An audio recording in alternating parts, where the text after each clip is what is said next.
Jadi umur Anda sekarang berapa ini? 34 tahun. Mayor. Mayor. Kalau lihat seragamnya TNI AD, tapi Betul. Anda ditugaskan di mana sekarang? Grup 1 Kopassus. Tugasnya apa di situ? Menjabat sebagai Wakil Komandan Batalion 12 Grup 1 Kopassus.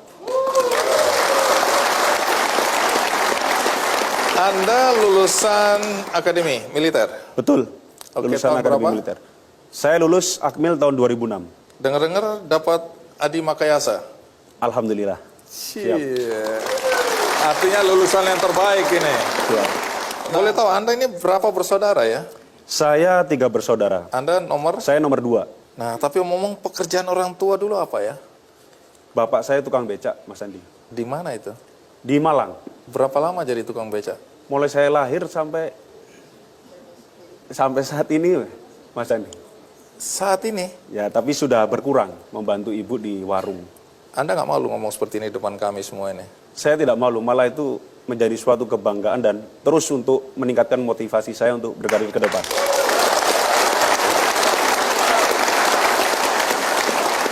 Kalau ibu pekerjaannya apa? Sekarang di warung sembako. Sebagai anak, maaf, tukang becak, ibu jualan, kehidupannya mungkin sulit ya secara ekonomi ya? Sangat sulit waktu itu. Oh, bukan sulit aja, sangat sulit. Betul. Sangat Baik, sulit. tapi sebelum Anda ceritakan masa lalu Anda dan bagaimana Anda kemudian bisa masuk Akabri atau sekarang Akademi Militer dan bisa kemudian menjadi wakil komandan. Nanti Anda ceritakan, tapi sekarang kita lihat dulu perjalanan hidup Imam Bukhari. Mas Imam, tadi Anda mengatakan bahwa masa kecil Anda bukan cuma sulit, tapi sangat sulit ya. Karena orang tua penarik becak, Betul. ibu dagang sembako. Nah, yang saya ingin tahu sesulit apa hidup Anda waktu kecil itu? Waktu kecil terekam sangat jelas pada saat saya TK. Jadi saya tidak punya rumah tetap. Saya berpindah rumah, terhitung sampai saat ini 5 kali pindah rumah. Rumah macam apa yang Anda tinggali? Seperti ruang tunggu tadi. Jadi hanya kecil. Luasnya gitu? Ya betul, Itu kemudian artinya lantainya 4 kali 5 atau kali 6 itu ya? betul, bilik bambu. Gedek gitu Gedek. ya? Oke, Gedek, kemudian anyaman bambu. satu tempat tidur, ya saya tidur berempat. Kalau sehari-hari bagaimana? Kalau sehari-hari, kebetulan waktu itu ibu belum bekerja, Mas Andi. Oke. Jadi murni dari bapak saja, tukang becak. Jadi sehari-hari ya kami mengandalkan dari bapak yang mungkin sehari kadang-kadang dapat cuma 5.000, kadang juga tidak dapat penumpang, atau bahkan ya 10.000 itu tidak bisa menentu. Jadi dari situ saya selama belajar pesan dari orang tua karena sempat mau membantu waktu itu. Mas Andi. Membantu apa? Membantu bekerja. Dengan kerja apa? Jadi waktu kelas 5 SD saya sudah sampaikan ke emak, saya kan manggilnya emak sama bapak, Pak, Mak, saya tak bekerja, saya mau membantu bekerja, karena saya lihat Anak anak-anak kelas waktu 5 itu SD mau bantu apa ini? loper koran. Oh, oke. Ya, jadi kalau pagi-pagi sebelum kita berangkat sekolah kan nganter ke rumah-rumah Iya. pakai sepeda. Loper saya bermaksud untuk membantu. Tetapi dari bapak dan mak saya menyampaikan, bilang, kamu tidak usah bekerja. Kenapa? Tugasmu hanya sekolah, sekolah, dan sekolah. Urusan uang, biar bapak yang cari. Walaupun Anda tahu kesulitan. Walaupun saya tahu kesulitannya seperti apa. Ya dari latar belakang seperti itu, tidak ada kata lain. Saya harus belajar, fokus untuk apa yang disampaikan oleh orang tua saya. Oke, dengan apa yang Anda ceritakan tadi, penghasilan orang tua yang semata-mata dari ayah, bagaimana Anda dan adik-adik bisa sekolah ya? Untuk sekolah itu, salah satunya dengan kondisi yang seperti itu, Mas Andi, saya terlecut untuk selalu memberikan yang terbaik. Alhasil, selama saya mengikuti pendidikan pada saat SD, SMP, ya alhamdulillah dapat beasiswa karena dapat ranking 3 besar terus. Ya. Sampai di sini ada kesamaan sama saya. Ranking ya. Ya.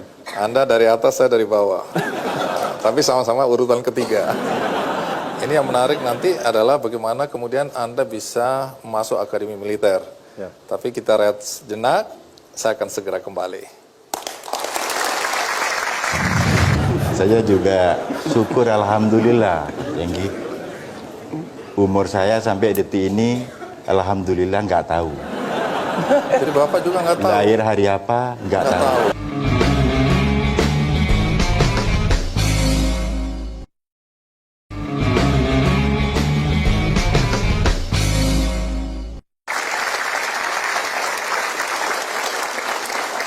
Ya, Mas Imam, menarik ya, masa lalu Anda, anak tukang beca, ibu waktu itu tidak bekerja, tinggal di rumah petak, pindah berkali-kali, sampai 5 kali ya, ngontrak itu, bukan Kontrak. milik sendiri ya. Bukan.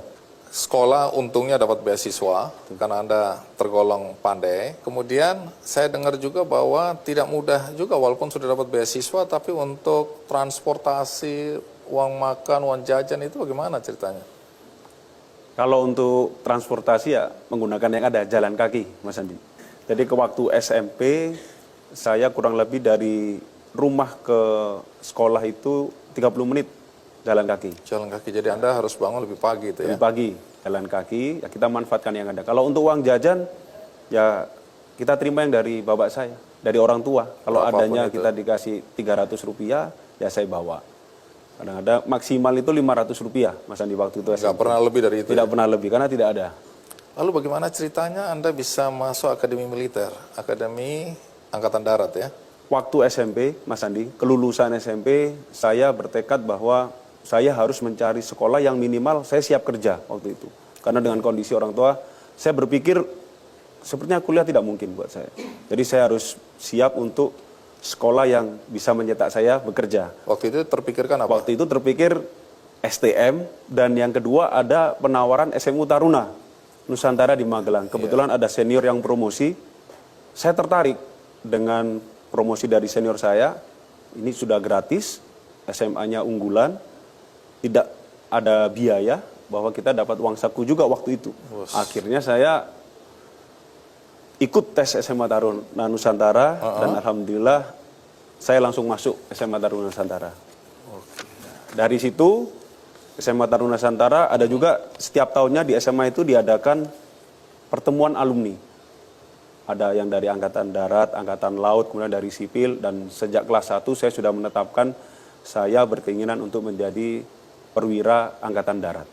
Karena kalau kuliah saya kira ya, untuk biaya kos dan lain sebagainya tidak mungkin untuk orang tua saya, sehingga saya dari SMA 1, kelas 1 sudah menetapkan diri bercita-cita untuk menjadi perwira Angkatan Darat. Nah setelah Anda lulus masuk Taruna, bagaimana reaksi orang-orang di kampung itu? Karena saya dengar ada komunitas tukang beca itu ya.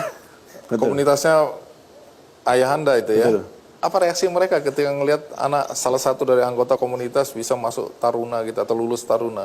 Jadi rekan-rekan pekerjaan bapak saya itu bangganya luar biasa. Bahwa tersiar kabar, wah Imam sudah sukses, gajinya sudah besar, gajinya sudah gede waktu itu.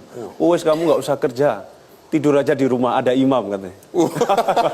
Padahal Padahal baru masih Taruna. baru Taruna, Oh, Mas Andi. Jadi masih Taruna. Ya saya anggap semua itu sebagai doa, doa dari rekan-rekan yang turut berbangga, turut mendoakan saya sampai menjadi seorang Taruna waktu itu, Mas Andi.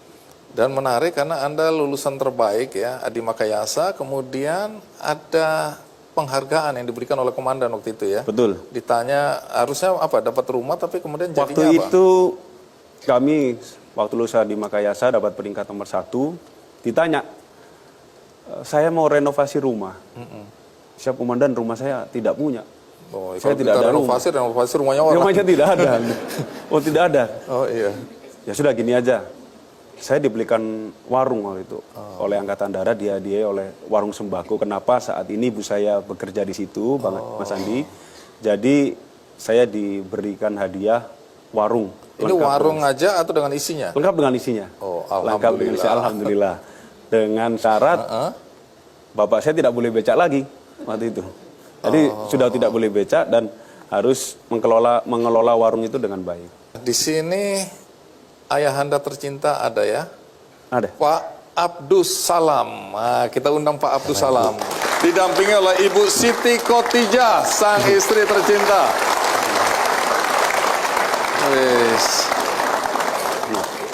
Wah, Pak Salam, apa kabar? Baik, Orang Malang?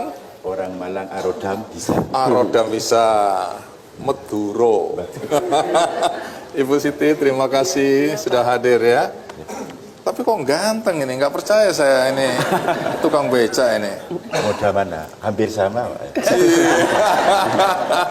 Oke, silakan duduk. Menarik sekali, kita berikan plus ya. Pak Salam, kelihatan nggak waktu kecil ini udah pinter ini? Sebetulnya imam ini mulai kecil, Pak ya. Kecil itu sudah anaknya itu tegas dalam arti pikirannya itu ke barat, maksudnya gitu. Punya prinsip. Nggak punya prinsip, nggak pernah dipengaruhi. Itu keras, wataknya keras, tapi nggak bisa. Hatinya itu, sosialnya itu saya lihat itu tinggi. Kenapa? Karena saya ikuti kalau disangui paling waktu itu 50 rupiah, 100, itu nggak buat jajan, Pak. Buat apa? Dikasih orang yang mie, Oh, itu jalan, itu. iya. Terus hal lain yang menonjol dari Mas Imam waktu kecil apa lagi? Semua pelajaran yang Imam tekuni, ini hasil ini anak Imam ini sendiri. Karena apa? Karena saya tidak bisa untuk membantu untuk belajar apa matematika apa lebih matematika, nggak bisa sama sekali. Kalau itu sama kita, Pak. Iya. Kalau belajar ini kan satu ruangan, Pak, Iya. untuk belajar ini jongkok gini. Maaf, sewu, karena nggak ada tempat duduk, jadi di lantai di kasur itu ya gantian sama mbaknya. Saya tidak pernah mengecek dapat berapa. Nah, cuman saya lihat sebentar. Waktu belajar sebentar jongkok, terus ngaji gitu. Bapak sendiri lulusan apa? Alhamdulillah SD, tapi ijazahnya saya ambil. Waktu itu. Saya juga syukur alhamdulillah, Yenggi. Umur saya sampai detik ini alhamdulillah nggak tahu. Jadi Bapak juga nggak tahu? Lahir hari apa nggak tahu. Jadi ini saya bersyukur karena merasa muda. Iya. Karena nggak tahu umur berapa. Ya. Kalau Ibu bagaimana menilai Mas Imam ini? Apa yang jadi perhatian Ibu selama Mas Imam dari kecil kemudian dewasa ini? Nah, Imam ini mulai kecil TK udah pinter, Pak. Saya dari gurunya, Bu, ini Imam ini pinter. Iya, Bu, saya gitu. Terus saya coba di rumah, ada koran. Nah, ini baca dulu, saya gitu. Saya kan nggak percaya TK kok bisa, gitu loh, Pak. Alhamdulillah kok bisa. Oh, anak saya pintar, saya gitu. Sambil ngelihat ke suami gitu ya? Ya enggak. Turunannya sopo itu kan. Tapi kalau boleh tahu nilai-nilai ya, nilai-nilai apa yang Ibu dan Bapak itu ingin wariskan kepada Mas Imam sebagai pegangan hidup? Saya begini, kan saya nggak punya, saya gitu ke anak saya ini. Kamu belajar nak, jangan sampai itu loh. Maksud saya memberikan biaya, saya gitu. Pokoknya kamu belajar sama ngaji. Supaya nggak seperti saya sama bapakmu gitu. Harus kamu sukses, saya gitu, Pak. Oke, jadi hidupnya harus lebih baik daripada orang tuanya Ya, ya. gitu, iya. Jadi kalau Anda pegangan apa yang Anda jadikan pegangan yang diwariskan oleh ayah dan ibu? Yang pertama, selalu dekatkan diri kepada Tuhan Yang Maha Esa, karena itu adalah benteng saya tentunya dalam menjalani hidup. Yang kedua, saya selalu terngiang-ngiang, termotivasi oleh bapak dan mak saya manggilnya mak. Iya.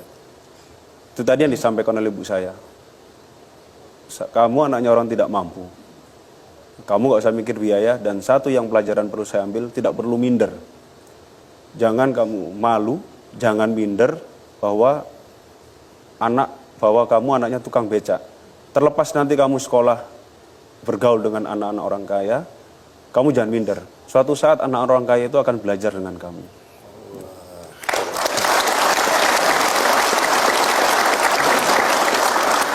Baik, nah ini pesan buat anak-anak muda, Mas Imam ya, yang selama ini saya dengar juga masih banyak yang merasa kalau lahir dari anak keluarga miskin, ya orang tuanya tidak mampu atau pendidikannya rendah, kemudian merasa minder dan merasa bahwa mereka tidak akan bisa mewujudkan mimpi mereka. Mimpi pun mereka takut. Ya. Terima kasih Mas Andi. Jadi pesan saya kepada generasi muda, kepada rekan-rekan pemuda yang sampai saat ini mungkin senasib dengan saya. Yang pertama kepada orang tua dulu, kepada kedua orang tua yang sudah memiliki anak, jangan takut untuk menyekolahkan, cari pendidikan setinggi-tingginya. Ini sudah dibuktikan dengan Bapak Ibu saya. Bapak Ibu saya seorang tukang becak, tetapi tidak pernah lelah untuk menyekolahkan anaknya. Sekali lagi, pendidikan itu poin paling penting di saat masa tua orang tua saya, yang sebentar lagi mungkin sudah tidak bisa bekerja lagi. Di situ ada anak-anaknya yang siap untuk membantu di masa tua mereka.